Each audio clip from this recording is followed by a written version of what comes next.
Okay friends, welcome to T shot. నేను మీ Phaneeshwar sir. మరి మన టీ షాట్లో చూసినట్లయితే గ్రూప్ 1 ప్రిలిమ్స్ కమ్ మెయిన్స్కి సంబంధించి భారత ఆర్థిక వ్యవస్థలు, ఇండియన్ ఎకానమీ అనేటువంటి చాప్టర్స్ చూస్తున్నాం. ఈరోజు ఈ వీడియోలో మనం బ్యాంకింగ్ వ్యవస్థ గురించి తెలుసుకుందాం. సో ఈరోజు ఈ వీడియోలో మనం బ్యాంకింగ్ వ్యవస్థ గురించి తెలుసుకుందాం. మరి ఈరోజు టైటిల్ చూసినట్లయితే బ్యాంకింగ్ వ్యవస్థ మరియు ఆర్బీఐ యొక్క ద్రవ్య విధానము అన్నటువంటి టాపిక్ గురించి మనం తెలుసుకుందాం. ఇది చాలా ఇంపార్టెంట్, ఎగ్జామ్కి చాలా ఉపయోగపడుతుంది.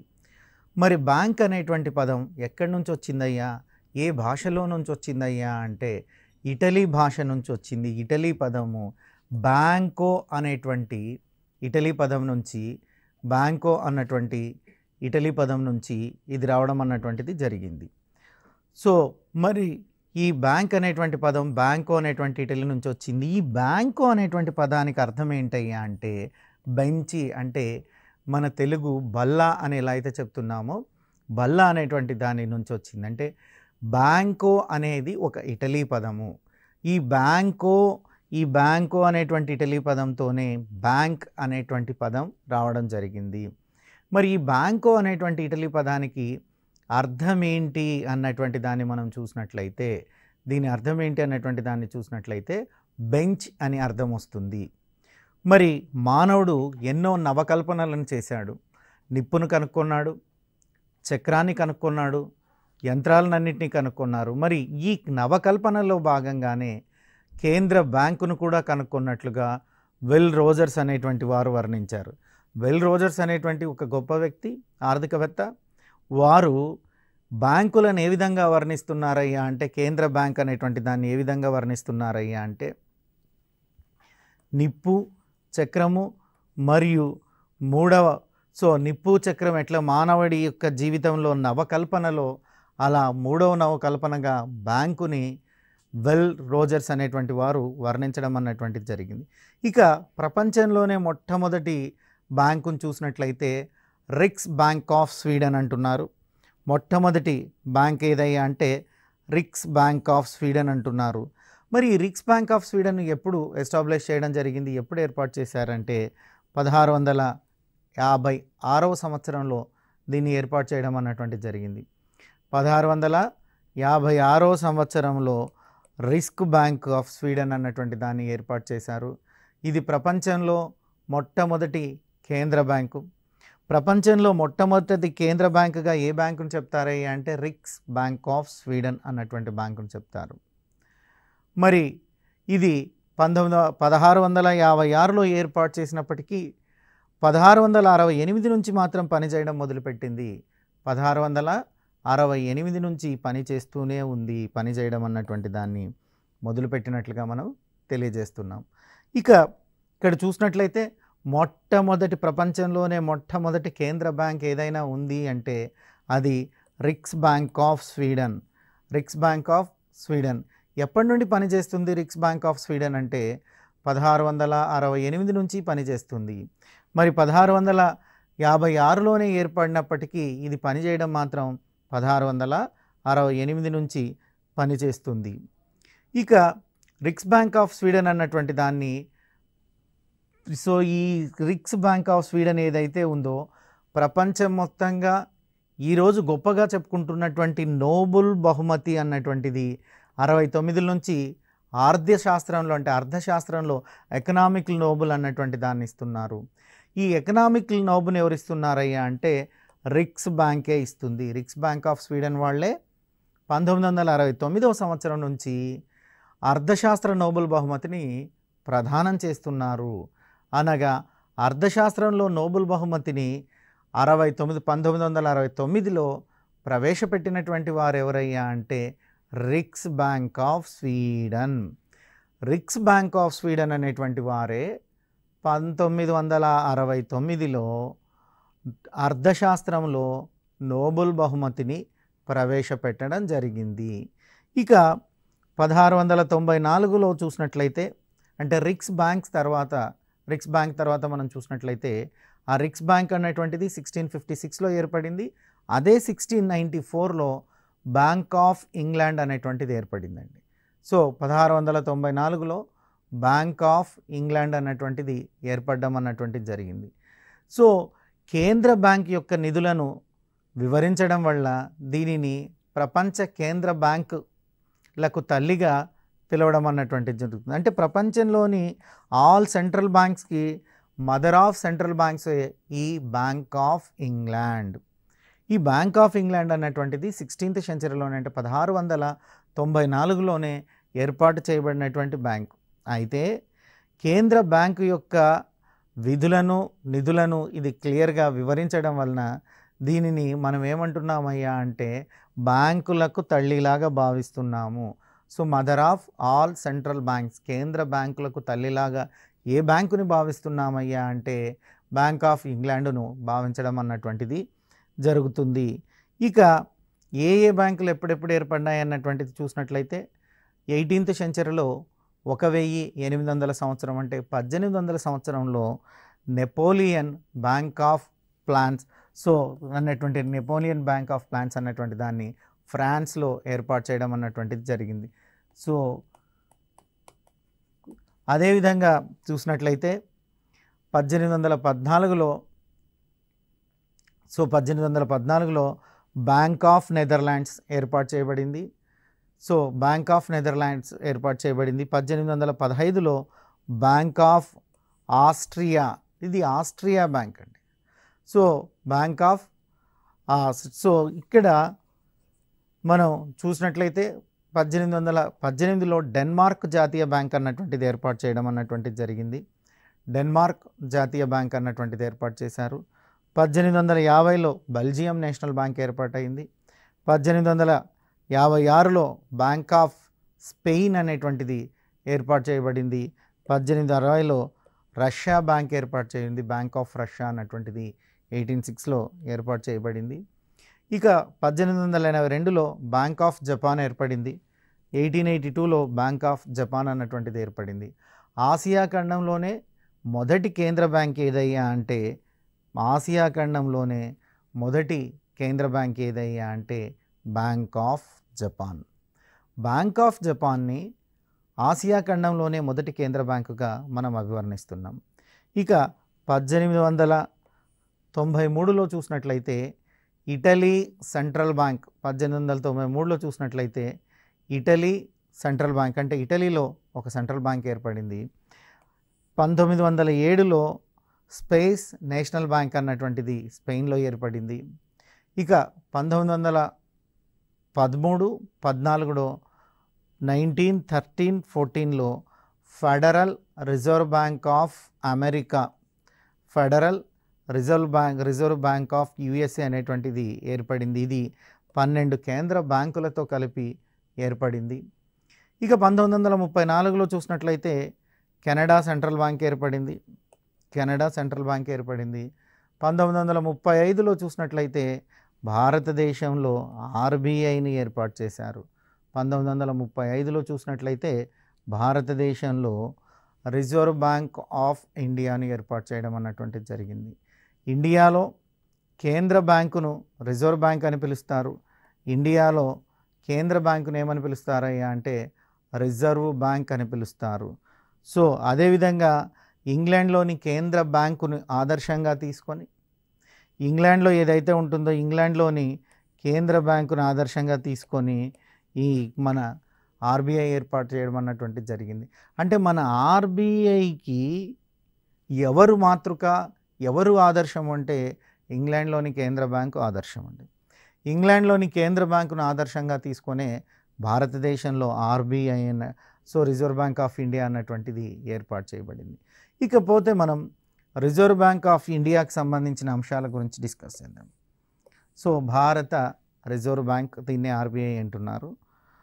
1926లో కరెన్సీ మరియు ఫైనాన్స్పై హిల్టన్ యంగ్ కమిషన్ అన్నటువంటి దాన్ని నియమించడం అన్నటువంటిది చేశారు. దీన్నే మనం వాడుకలో రాయల్ కమిషన్ అంటున్నాం. హిల్టన్ యంగ్మన్ కమిషన్ అంటున్నారు దీన్నే మనం సింపుల్గా రాయల్ కమిషన్ అంటున్నాం. ఈ రాయల్ కమిషన్ అన్నటువంటి దాన్ని ఏర్పాటు చేశారు. ఈ కమిషన్ కేంద్ర బ్యాంకును స్థాపించాలని సలహానిచ్చింది. సో అయితే దీనిని అమలుపరచలేదు. ఇక్కడ మనం గమనించాల్సింది ఏంటంటే మొట్టమొదటిసారిగా భారతదేశంలో ఒక కేంద్ర బ్యాంకును ఏర్పాటు చేయాలని సూచనను సలహాను ఇచ్చినటువంటి కమిషన్ ఏదయ్యా అంటే రాయల్ యంగ్మ్యాన్ కమిషన్ అంటారు. రాయల్ యంగ్ కమిషన్ అంటారు. ఈ రాయల్ యంగ్ కమిషన్నే మనము హిల్టన్ యంగ్మ్యాన్ కమిషన్ అని కూడా చెప్పొచ్చు. ఇది ఎప్పుడు ఏర్పడిందయ్యా అంటే 1926వ సంవత్సరంలోనే కరెన్సీ మరియు ఫైనాన్స్ అన్నటువంటి అంశాలపై, కరెన్సీ మరియు ఫైనాన్స్పై హిల్టన్ యంగ్ మెన్షన్ కమిషన్ అన్నటువంటి కమిషన్ను ఏర్పాటు చేయడం జరిగింది. మరి ఈ హిల్టన్ యంగ్ మ్యాన్ కమిషనే రాయల్ కమిషన్. ఈ కమిషన్ వారే భారతదేశంలో ఒక కేంద్ర బ్యాంకును స్థాపించాలని, కేంద్ర బ్యాంకు స్థాపించాలనే సలహాను ఇవ్వడం జరిగింది, అనేటువంటి సలహాని ఇచ్చారు. కేంద్ర బ్యాంకును స్థాపించాలనేటువంటి సలహాలను సూచనలు ఇవ్వడం అన్నటువంటిది జరిగింది. సెంట్రల్ బ్యాంకింగ్ ఎంక్వైరీ కమిటీ 1931వ సంవత్సరంలో సిఫార్సు మేరకు 1933లో ఆర్బీఐ బిల్లును ప్రవేశపెట్టారు. వాస్తవానికి చూసినట్లయితే మొదటగా ఆర్బీఐ ఏర్పాటు చేయాలని ప్రతిపాదించింది, సలహానిచ్చింది ఎవరయ్యా అంటే రాయల్ కమిషన్ వారు. కానీ రాయల్ కమిషన్ వారు ఇచ్చినటువంటి ఈ సలహా ఏదైతే ఉందో ఆ సలహాను ఆనాటి ప్రభుత్వం అమలు పరచలేదు, ఆనాటి ప్రభుత్వం అమలు చేయలేదు. మరి ఆ తర్వాత అంటే 26 తర్వాత చూసినట్లయితే 1931వ సంవత్సరంలో సెంట్రల్ బ్యాంక్ ఎంక్వైరీ కమిటీ అన్నటువంటిది ఒక కమిటీని తీసుకొచ్చారండి. ఏం కమిటీ అది? సెంట్రల్ బ్యాంక్ ఎంక్వైరీ కమిటీ అన్నటువంటి ఒక కమిటీని తీసుకొచ్చారు. ఎప్పుడు తీసుకొచ్చారు? 1931లో. ఈ కమిటీ సిఫార్సు మేరకు, ఏ కమిటీ అంటే సెంట్రల్ బ్యాంక్ ఎంక్వైరీ కమిటీ సిఫార్సు మేరకు 1933లో ఆర్బీఐ బిల్లును ప్రవేశపెట్టడం అన్నటువంటిది జరిగిందండి. ఇక్కడ మీకు ఒక క్లారిటీ ఏంటంటే రాయల్ కమిషన్ అన్నటువంటిది సెంట్రల్ బ్యాంక్ ఏర్పాటు చేయాలని సూచించిన మాట వాస్తవమే. కానీ ప్రభుత్వం వారు ఆ సూచనలను పట్టించుకోలేదు.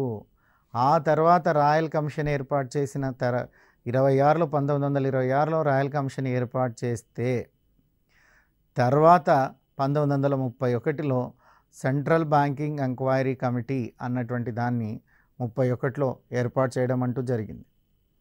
ఇక 1933లో ఆర్బీఐ బిల్లును ప్రవేశపెట్టగా 1934 మార్చి 1న ఆర్బీఐ యాక్ట్ అన్నటువంటిది, అంటే 1933లో ఆర్బీఐ బిల్లు ప్రవేశపెట్టగా 1934 మార్చి 1న ఆర్బీఐ యాక్ట్ వచ్చింది. 1934 మార్చి 1న వచ్చినటువంటి ఆర్బీఐ చట్టం ద్వారానే ఆర్బీఐ 1935లో ఏర్పడిందండి. బిల్లు ఎప్పుడు పెట్టారయ్యా అంటే సెంట్రల్ బ్యాంక్ ఎంక్వైరీ కమిటీని 1931లో వేస్తే దాని సూచన మేరకు 1933లో బిల్లు ప్రవేశపెట్టారండి. 1934 మార్చి 1న ఆర్బీఐ బిల్ అన్నటువంటిది యాక్ట్గా మారింది. బిల్ అన్నటువంటిది యాక్ట్గా మారడం అంటూ జరిగింది. ఇక అటు పిమ్మట మనం చూసినట్లయితే 1935లో ఆర్బీఐ అన్నటువంటిది ఎస్టాబ్లిష్ అవ్వడం అన్నటువంటిది జరిగింది. కేంద్ర బ్యాంకుగా విధులను నిర్వహించడం అన్నటువంటిది జరిగింది. అంటే ఈ చట్టాన్ని, ఏ చట్టాన్ని? 1934 ఆర్బీఐ యాక్టును అనుసరించి 1935 ఆర్బీఐ యాక్టును అనుసరించి 1935 ఏప్రిల్ 1న ఆర్బీఐని మొదటగా కలకత్తాలో ఏర్పాటు చేశారు. ఆర్బీఐని మొదట ఎక్కడ ఏర్పాటు చేశారయ్యా అంటే ఆర్బీఐని మొదట కలకత్తాలో ఏర్పాటు చేయడం అన్నటువంటిది జరిగింది. ఆర్బీఐని ఎక్కడ ఏర్పాటు చేశారు? కలకత్తాలో ఏర్పాటు చేశారు. దీనిని 1937లో ముంబైకి తరలించడం అన్నటువంటిది జరిగింది. మొదట 1935 ఏప్రిల్ 1వ తేదీన ఏర్పాటు చేసినప్పటికీ ఆర్బీఐ ఎక్కడ ఉందయ్యా అంటే కలకత్తాలో భాగంగానే ఉంది. దీనిని 1937లో ముంబైలోని కంటే ఏర్పడినటువంటి 2 సంవత్సరాలకు 1935 ఏప్రిల్ 1న ఏర్పడితే 37లో దీన్ని ముంబైకి తరలించడం అన్నటువంటిది జరిగింది. ఇక 1949 జనవరి 1న ఆర్బీఐని ప్రభుత్వం జాతీయం చేసిందండి.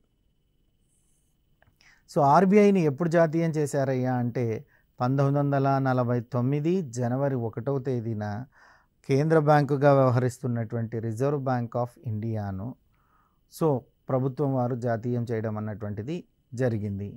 ఇక ఆర్బీఐ ఏర్పాటుకు సో 100 రూపాయల ముఖ విలువ కలిగినటువంటి 5 లక్షల షేర్లను విడుదల చేసి 5 కోట్ల మూలధనంతో 5 లక్షల షేర్లను విడుదల చేసి 5 కోట్ల మూలధనంతో ఆర్బీఐని ఏర్పాటు చేయడం అన్నటువంటిది జరిగింది. ఇందులో 2.22 కోట్లు ప్రభుత్వ వాటాగా 278 కోట్లు ప్రైవేటు వాటాగా ఉండేదండి. స్టార్టింగ్లో 278 కంటే 2.78 కోట్స్, ఇది 278 కాదు, 2.78 కోట్లు, 2.78 కోట్లు ప్రైవేటు వాటాగా ఉండేటువంటిది. సో ఇది 2.22 క్రోర్స్ ప్రభుత్వ వాటాగా పెట్టింది. ఇక తర్వాత చూసినట్లయితే ఆర్బీఐని వాటాదారుల బ్యాంకుగా స్థాపించడం జరిగింది. ఆర్బీఐని ఎలా స్థాపిస్తున్నారయ్యా అంటే వాటాదారుల బ్యాంకుగా స్థాపించడం అన్నటువంటిది జరిగింది. ఇక ఆర్బీఐని 21 మంది సభ్యులు గల బోర్డు నిర్వహిస్తుంది. ఆర్బీఐని ఎవరు నిర్వహిస్తున్నారయ్యా అంటే 21 మంది సభ్యులు కలిగినటువంటి ఒక బోర్డు నిర్వహిస్తుంది. అంటే ఆర్బీఐ నిర్వహణలో ఎంతమంది సభ్యులు కలిగి ఉంటారు అంటే 21 మంది బోర్డు మెంబర్లు కలిగి ఉంటారు. ఆర్బీఐ నిర్వహణలో ఎంతమంది సభ్యులు కలిగి ఉంటారయ్యా అంటే 21 మంది బోర్డు సభ్యులు కలిగి ఉంటారు. 21 మంది బోర్డు సభ్యులు కలిగి ఉంటారు. వీరిలో చూసినట్లయితే ఒక గవర్నర్ ఉంటాడు. ఆర్బీఐకి ఒక గవర్నర్ ఉంటారు. అదేవిధంగా 4 డిప్యూటీ గవర్నర్లు ఉంటారు. 14 మంది డైరెక్టర్లు ఉంటారు. 14 మంది డైరెక్టర్లు ఉంటారు. కేంద్ర ఆర్థిక శాఖ నుంచి ఈ డైరెక్టర్లో 2 ఉంటారు. 14 మంది డైరెక్టర్లు ఉంటారు. కేంద్ర ఆర్థిక శాఖ నుంచి ఇందులో 2 ఉంటారు. దీనిలో 4 డిప్యూటీ గవర్నర్సు, 4 జోన్ కార్యాలయ డైరెక్టర్లు కూడా ఉంటారు. ఆర్బీఐలో 4 డిప్యూటీ గవర్నర్లు ఉంటారు. సో 4 డిప్యూటీ గవర్నర్లు ఉంటారు. అదేవిధంగా 4 జోనల్ కార్యాలయ డైరెక్టర్లు ఉంటారు. ఆర్బీఐ ఆర్థిక సంవత్సరము ఏప్రిల్ 1 నుంచి మొదలవుతుంది. సో దాని గురించి కొంచెం మాట్లాడే ముందు ఒకసారి ఎంతమంది గవర్నర్లు ఉంటారు, ఇది ఒక సభ్యుల యొక్క బోర్డు ఎంత అన్నటువంటి విషయాల్ని చూద్దాం. సో ఆర్బీఐ వాటాదారుల బ్యాంకుగా స్థాపించబడింది. స్థాపించబడినప్పుడు ఎలా స్థాపించబడింది అంటే వాటాదారుల బ్యాంకుగా స్థాపించబడింది. ఆర్బీఐని 21 మంది సభ్యులు గల బోర్డు నిర్వహిస్తుంది. ఆర్బీఐని మెయింటైన్ చేసేటువంటి దానికి ఒక బోర్డు ఉందండి. ఆ బోర్డులో 21 మంది సభ్యులుగా ఉంటున్నారు. వీరిలో ఒక గవర్నర్ ఉంటాడు. డిప్యూటీ గవర్నర్లు 4 ఉంటారు. డైరెక్టర్లు 14 మంది ఉంటారు. ఈ 14 మంది డైరెక్టర్లలో కేంద్ర ఆర్థిక శాఖ నుంచి 2 ఉంటారండి. కేంద్ర ఆర్థిక శాఖ నుంచి 2 ఉంటారు. మరి అదేవిధంగా చూసినట్లయితే ఆర్బీఐలో 4 డిప్యూటీ గవర్నర్లు ఉండడం జరుగుతుంది. 4 జోనల్ కార్యాలయాలకు డైరెక్టర్లుగా వీరు ఉండడం అన్నటువంటిది జరుగుతుంది. ఇక ఆర్బీఐ ఆర్థిక సంవత్సరంలో మార్పులు అన్నటువంటి దాన్ని చూసినట్లయితే ఏప్రిల్ 1 నుంచి సో 2019-20 సంవత్సరం నుంచి సో ఏప్రిల్ 1 ఉంది. 1921 ఆర్థిక సంవత్సరం 20 జూలై 1న ప్రారంభం అవుతుంది. ఇక ఈ ఆర్థిక సంవత్సరంలో చూసినట్లయితే జనరల్గా భారతదేశంలో ఆర్థిక సంవత్సరం అన్నటువంటిది ఏప్రిల్ 1వ తేదీ నుంచి ప్రారంభమై మార్చి 31న ముగుస్తుంది. సో ఫైనాన్షియల్ ఇయర్ ఎప్పుడు స్టార్ట్ అయ్యి ఎప్పుడు ముగుస్తుంది అంటే ఏప్రిల్ 1 నుంచి సో ఏప్రిల్ 1 నుంచి స్టార్ట్ అవుతుంది. సో మార్చి 31 వరకు 31 మార్చితో ఫైనాన్షియల్ ఇయర్ అనేటువంటిది ముగించడం అన్నటువంటిది జరుగుతుంది. మరి 2021 నుంచి ప్రతి సంవత్సరం ఏప్రిల్ 1న ప్రారంభమవుతుంది. ఆర్బీఐ అన్నటువంటి దానికి చూసినట్లయితే గతంలో ఆర్బీఐ యొక్క ఆర్థిక సంవత్సరం అనేది జూలై 1 నుంచి జూలై 30 వరకు ఉండేటువంటిదండి. గతంలో ఆర్బీఐ యొక్క ఆర్థిక సంవత్సరము జూలై 1 నుంచి జూలై 31 వరకు ఉండేది. ఆర్బీఐ తన ఆర్థిక సంవత్సరాన్ని ప్రభుత్వంతో అనుసంధానం చెయ్యాలని నిర్ణయించి మార్పులు చేయడం అన్నటువంటిది జరిగిందండి. ఆర్బీఐ తన ఆర్థిక సంవత్సరాన్ని ప్రభుత్వంతో అనుసంధానం చెయ్యాలని నిర్ణయించడం వల్ల మార్పులు అన్నటువంటివి సంభవించాయి. ఇక అఫీషియల్ డైరెక్టర్స్ని చూసినట్లయితే అఫీషియల్స్ డైరెక్టర్స్ వీళ్ళంతా ఫుల్ టైం వర్క్ చేస్తారు.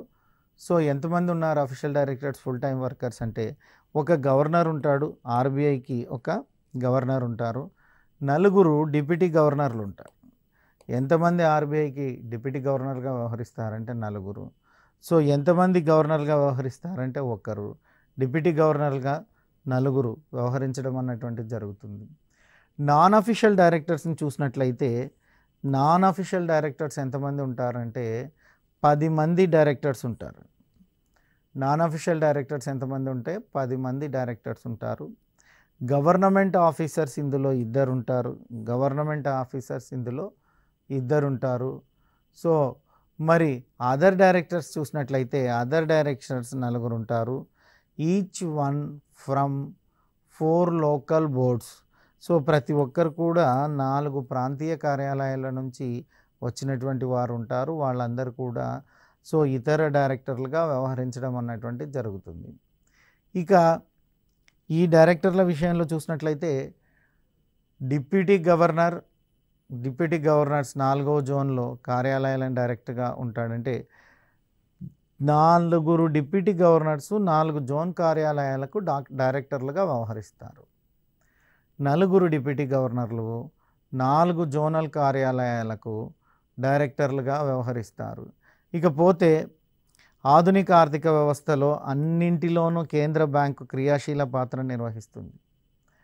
ఆధునిక ఆర్థిక వ్యవస్థలో అన్నింటిలోనూ భారత కేంద్ర బ్యాంక్ అయినటువంటి రిజర్వ్ బ్యాంకు సో తన యొక్క కార్యక్రమాలను అదేవిధంగా బ్యాంకింగ్ వ్యవస్థ యొక్క శిఖరాగ్ర సంస్థగా కేంద్ర బ్యాంకుగా నిర్వర్తించడం జరుగుతుంది. సో బ్యాంకింగ్ వ్యవస్థ యొక్క శిఖరాగ్ర సంస్థగా కేంద్ర బ్యాంకుగా ఇది పనిచేయడం జరుగుతుంది. అంటే భారతదేశంలో బ్యాంకుల విషయానికి వస్తే శిఖరాగ్ర సంస్థగా ఆర్బీఐని చెప్పవచ్చును. అంతేకాదండి, ఇది కేంద్ర బ్యాంకు సైతం అంటే కేంద్ర బ్యాంకు నిధులు సైతం నిర్వహిస్తూ ఉంటుంది. మరి బ్యాంకింగ్ వ్యవస్థను నియంత్రిస్తూ మార్గదర్శకంగా పనిచేయడంతో పాటు ఆర్థిక స్థిరత్వాన్ని కేంద్ర బ్యాంకు కాపాడుతుంది. సో ఇప్పుడు మనం ఈ కేంద్ర బ్యాంక్ అని ఏదైతే చెప్తున్నామో ఆర్బీఐని, ఈ ఆర్బీఐ ఏం చేస్తుందయ్యా అంటే బ్యాంకింగ్ వ్యవస్థను నియంత్రించడం ఒక్కటే దీని పని కాదండి, నియంత్రిస్తూ మార్గదర్శకంగా పని చేయడంతో పాటు ఆర్థిక స్థిరత్వాన్ని కేంద్ర బ్యాంకు కాపాడుతుంది. సో పని చేయడంతో పాటు ఆర్థిక స్థిరత్వాన్ని కాపాడాల్సినటువంటి బాధ్యత ఆర్బీఐ మీద ఉంది. ఆర్బీఐయే దాన్ని కాపాడడం అన్నటువంటిది జరుగుతూ ఉంది కూడా. ఇక ఆర్థిక అభివృద్ధికి దోహదపడడం మరియు అందుకు వీలుగా ద్రవ్య విధానం అనేటువంటి సాధనాన్ని కేంద్ర బ్యాంకే ఉపయోగిస్తుంది. అంటే ద్రవ్య విధానం మోనటరీ పాలసీ అంటారు దీన్ని ఇంగ్లీష్లో. ఈ మోనటరీ పాలసీను ఆర్బీఐ అన్నటువంటిదే తీసుకురావడం అన్నటువంటిది జరిగింది.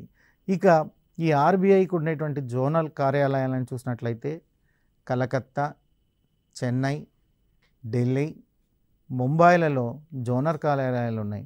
సో జోనల్ కార్యాలయాలు ఎక్కడెక్కడ ఉన్నాయ్యా అంటే ఆర్బీఐకి కలకత్తాలో ఉంది, చెన్నైలో ఉంది, ఢిల్లీలో ఉంది, అదేవిధంగా ముంబైలో కూడా ఉంది. సో కలకత్తా, చెన్నై, ఢిల్లీ, ముంబైలో ఉండడం ఇవన్నీ కూడా జోనల్ ఆఫీసెస్. ఇక ఆర్బీఐ మొదట గవర్నర్గా పనిచేసినటువంటి వ్యక్తి ఎవరయ్యా అంటే sir ఓస్బార్న్. So sir హోస్బార్న్ Smith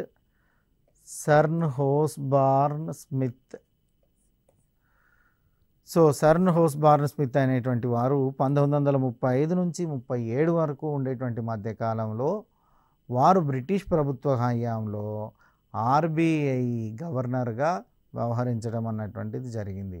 so వారు ఆర్బీఐ గవర్నర్గా వ్యవహరించడం అన్నటువంటిది జరిగింది. ఇకపోతే మనం దీనికి సంబంధించినటువంటిది ఈ ఎపిసోడ్లో ఏం చూసాం, ఏం నేర్చుకున్నామయ్యా అంటే, సో బ్యాంకింగ్ వ్యవస్థ గురించి నేర్చుకున్నాం. ప్రపంచంలో బ్యాంక్ అనేటువంటి పదం, బ్యాంకో అనేటువంటి పదం ఇటలీ పదం నుంచి వచ్చినట్లుగా మనం నేర్చుకున్నాం. మరి నిప్పు ఎలా మానవ కల్పమో, చక్రం ఎలా మానవ కల్పమో, అలాంటి మూడవ మానవ కల్పమే బ్యాంక్ అని వర్ణించిన వారు ఎవరు అనేటువంటిది చూసాం. ఎవరు వర్ణించారయ్యా అంటే విల్ రోజర్స్ అనేటువంటి ఆర్థికవేత్త వర్ణించడం అంటూ జరిగింది. ఇక ఆ తర్వాత మనం చూసినట్లయితే ఈ రిక్స్ బ్యాంక్ అనేటువంటి బ్యాంక్ ఏదైతే ఉందో వీళ్ళే ప్రపంచంలో మొట్టమొదటి ఆర్థిక బ్యాంక్ అని చెప్పాం. ఈ రిక్స్ బ్యాంక్ ఆఫ్ స్వీడన్ ఏదైతే ఉందో వాళ్ళే 69లో అర్థశాస్త్రంలో నోబెల్ బహుమతి అన్నటువంటిది ప్రవేశపెట్టడం జరిగింది. ఇక ఏ బ్యాంక్ ఎప్పుడు అన్నటువంటిది చూసాం. ఈ ప్రత్యేకంగా రిజర్వ్ బ్యాంక్ ఎట్లా ఏర్పడింది చూసాం. రిజర్వ్ బ్యాంక్ ఏర్పాటుని హిల్ కమిటన్, సో హిల్ యంగ్ కమిటీ అనేటువంటి కమిటీ సజెస్ట్ చేసింది. అయితే ఆనాటి ప్రభుత్వం దాన్ని పట్టించుకోలేదు. సెంట్రల్ బ్యాంక్ ఎంక్వైరీ కమిటీ 1931లో సిఫార్సు చేసింది. దాని సిఫార్సును అనుసరించి 1933లో ఆర్బీఐ బిల్లును ప్రవేశపెట్టగా 1934 మార్చి 1న ఆర్బీఐ చట్టం అన్నటువంటిది ఏర్పడింది. ఈ ఆర్బీఐ చట్టాన్ని అనుసరించి 1935 ఏప్రిల్ 1న ఆర్బీఐను కలకత్తా నగరంలో ఏర్పాటు చేయడం అంటూ జరిగింది. ఇక 1937లో దీన్ని ముంబైకి తరలించారు. ఏర్పాటు చేసినప్పుడేమో ఈ ఆర్బీఐ ఎక్కడ ఉందయ్యా అంటే కలకత్తాలో ఉంది. మరి ఏర్పాటు చేసిన 2 సంవత్సరాలకు ముంబైకి దీన్ని తరలించడం అన్నటువంటిది జరిగింది. సో ఇవి మనం నేర్చుకున్నాం. డైరెక్టర్లు ఎంతమంది ఉంటారో చూసాం. తర్వాత ఆర్థిక సంవత్సరం ఎప్పుడు స్టార్ట్ అవుతుందో చూసాం. అఫీషియల్ మెంబర్స్ ఎన్ని, అఫీషియల్ డైరెక్టర్స్ చూసినట్లయితే గవర్నరు ఒకరు ఉంటారు, డిప్యూటీ గవర్నర్ 4 ఉంటారని. మరి నాన్ అఫీషియల్ చూసినట్లయితే డైరెక్టర్లు 10, గవర్నమెంట్ ఆఫీసర్స్ ఉంటారు, అదర్ డైరెక్టర్స్ 4 ఉంటారని చూసాం. మరి డిప్యూటీ గవర్నర్ 4 జోన్లకు 4 డిప్యూటీ గవర్నర్లు ఉంటారు, వాళ్ళు 4 చూసుకుంటారని చెప్పాం. ఇది బ్యాంకింగ్ వ్యవస్థకు. సరే జోనల్ కార్యాలయాలు ఎక్కడున్నాయో చూసాం. కలకత్తా, చెన్నై, ఢిల్లీ, ముంబైలో జోనల్ కార్యాలయాలు ఉన్నట్లుగా మనకు తెలుస్తుంది. ఇది మనం ఈనాడు చదువుకుండింది.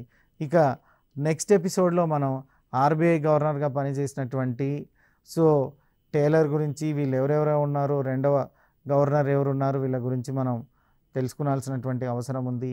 వీటన్నిటిని నెక్స్ట్ ఎపిసోడ్లో మనం తెలుసుకుందాం.